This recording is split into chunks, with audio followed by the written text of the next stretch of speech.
लेकिन बहनों और भाइयों, बिहार का नौजवान जो कुछ भी किया है, अपनी परंपरा, अपनी विरासत को ध्यान में रख करके हमेशा किया है। देश और दुनिया में जहां कहीं गया, अपनी प्रतिभा का लोहा मनवाया है। अपनी बुद्धि, अपनी मेधा से उस क्षेत्र की समृद्धि में योगदान किया है। बिहार के नौजवान ने अपने स्तर पर पूरा प्रयास किया, लेकिन बहनों और भाइयों, बिहार का नौजवान जो कुछ भी किया है, अपनी परंपरा, अपनी विरासत को ध्यान में रख करके हमेशा किया है। क्योंकि ये धरती, इसने तो महात्मा बुद्ध को भी ज्ञान प्रदान किया था। ये वही धरती है जिस धरा पर 24वें तीर्थंकर भगवान महावीर का जन्म हुआ था।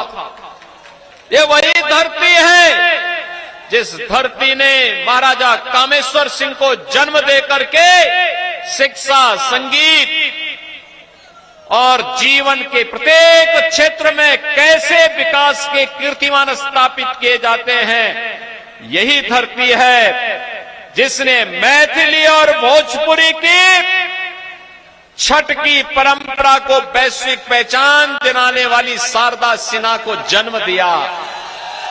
ये वही धरा है जहां मैथिली संस्कृति को वैश्विक पहचान दिलाने वाले महान विद्वान साहित्यकार विद्यापति ने जन्म लिया था। ये वही धरा है जिसने देश को पहला राष्ट्रपति डॉक्टर राजेंद्र प्रसाद के रूप में दिया।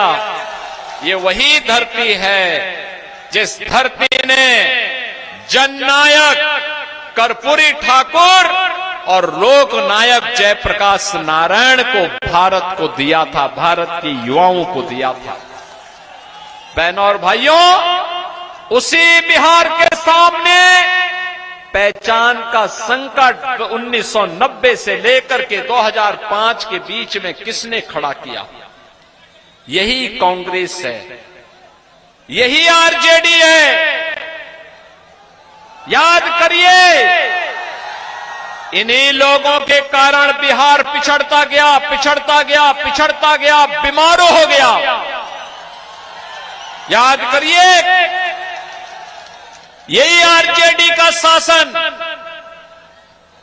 15 वर्ष के कुशासन ने जातीय संघार करते हुए कई बड़े बड़े दुर्दांत नरसंहार, जातीय नरसंहार बिहार के अंदर करवाए थे।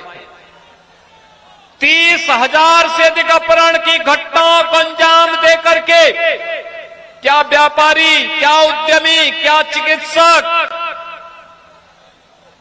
और क्या समाज का कोई भी संभ्रांत व्यक्ति रहा हो, यहां पर अधिकारी नहीं, अपराधी सत्ता का समानांतर व्यवस्था का संचालन करते थे। बिहार के सामने, नौजवानों के सामने पहचान का संकट खड़ा हो गया। बिहार का नौजवान प्लान करने के लिए मजबूर हो गया। अन्नदाता किसान उस समय की आरजेडी की सरकार के कारनामों के लिए खून के आंसू बहाने के लिए मजबूर हो गया था। बिहार के बहन और बेटियों के सामने सुरक्षा का संकट खड़ा हो गया। व्यापारी और उद्यमी अपना व्यापार और उद्यम को बंद करने के लिए मजबूर हो गया। उन स्थितियों में 2005 में बिहार के नौजवानों ने, अन्नदाता किसानों ने अंगड़ाई ली। नीतीश कुमार जी के नेतृत्व में एनडीए की सरकार बिहार के अंदर बनी। बहनों और भाइयों, पिछले 20 वर्ष में सुशासन की एक आधारशिला खड़ी हुई। इन 20 वर्षों की आधारशिला पर एक विराट और विशाल समृद्ध बिहार की इमारत खड़ी करने के लिए फिर से बिहार के अंदर एनडीए की सरकार आवश्यक है। इसी बात का आह्वान करने के लिए आज मैं आपके पास आया हूं।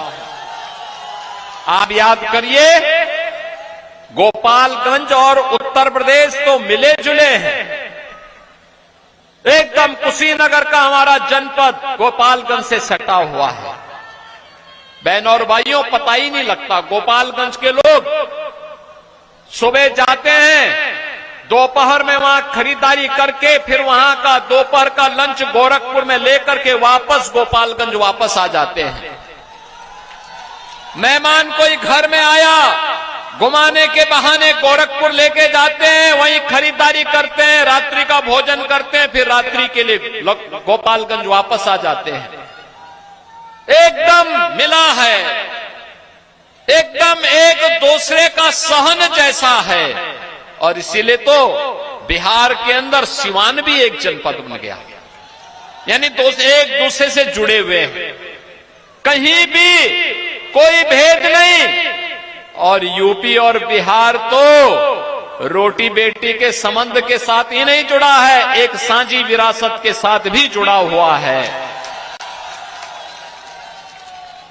हमें भी दुख होता था 2005 के पहले। बहनों और भाइयों, उत्तर प्रदेश के अंदर इनके पार्टनर भी यही कार्य करते थे जो यहां पर आरजेडी और कांग्रेस करती थी। याद करिए, तब हम नारा लगाते थे कि रामलला हम आएंगे, मंदिर वहीं बनाएंगे। तब हम नारा लगाते थे, लाठी गोली खाएंगे, मंदिर वहीं। लेकिन बहनों और भाइयों, आरजेडी के लोग राम मंदिर का रथ रोकते थे। कांग्रेस के लोगों ने कहा कि राम तो है ही नहीं। समाजवादी पार्टी के लोगों ने राम भक्तों पर गोली चला करके अयोध्या को लहूलुहान किया, लेकिन राम भक्तों की विजय हुई। प्रधानमंत्री मोदी जी के मार्गदर्शन और नेतृत्व में उत्तर प्रदेश के अंदर डबल इंजन की सरकार बनी और अयोध्या में राम मंदिर का, भव्य मंदिर का निर्माण हो गया। एनडीए वहीं सीमित नहीं हुए। अगर अयोध्या में रामलला का मंदिर बनेगा तो सीतामढ़ी में मां जानकी का भी भव्य मंदिर का निर्माण होगा। अयोध्या को सीतामढ़ी के साथ जोड़ेंगे और जोड़ने के लिए 6155 करोड़ रुपए की लागत से राम जानकी मार्ग का निर्माण का कार्य भी युद्ध स्तर पर आगे बढ़ चुका है।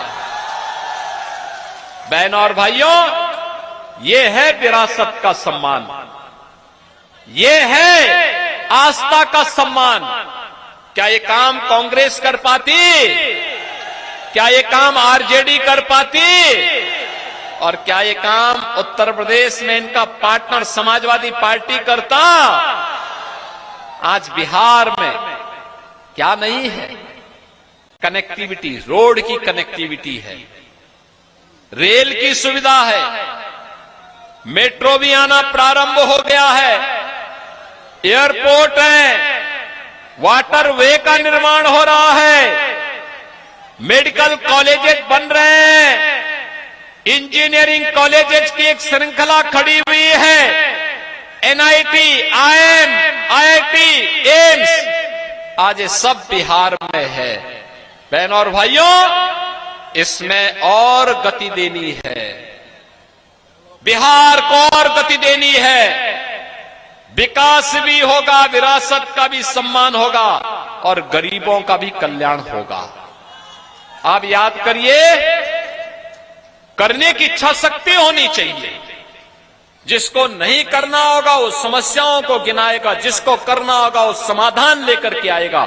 मोदी जी ने करना था तो समाधान लेकर के आए। 80 करोड़ लोगों को फ्री में राशन की सुविधा का लाभ, 50 करोड़ लोगों को देश भर में 5 लाख रुपए की स्वास्थ्य बीमा, कहीं भी जाइए 5 लाख रुपए का आयुष्मान कार्ड आपके लिए खड़ा है, उपचार की फ्री में व्यवस्था। बहनों और भाइयों, 46 करोड़ लोगों के बैंक में खाते, आप जाइए आपके खाते में सीधे पैसा आएगा, मीडिएटर समाप्त, आरजेडी और कांग्रेस के दलालों की छुट्टी, सीधे पैसा गरीब के खाते में जाएगा, बहन और बेटियों के खाते में जाएगा। बहनों और भाइयों, 12 करोड़ गरीबों के घर में रसोई गैस का फ्री में कनेक्शन। कांग्रेस के लोग इसी कनेक्शन के लिए 25,000 50,000 रुपया वसूली करते थे, लेकिन अब कोई वसूल नहीं सकता। अब पैसा सीधे गरीब के खाते में, लाभ गरीब को मिलेगा, हर नागरिक को मिलेगा। जिसके पास सुविधा नहीं पहुंची वहां तक सुविधा पहुंचेगी। 12 करोड़ गरीबों के घर में शौचालय बन गए, 4 करोड़ गरीबों के मकान बन गए, 3 करोड़ गरीबों के घर में बिजली के कनेक्शन पहुंच गए। अब लालटेन युग समाप्त। अब लालटेन की धुंधली लाइट नहीं, अब तो बिहार एनडीए की एलईडी लाइट में, दुधिया लाइट में चमचमा रहा है बिहार। अब तो दुधिया लाइट में आगे बढ़ रहा है। ये लाइट केवल लाइट नहीं, ये विकास की लाइट है, विकास की। बिहार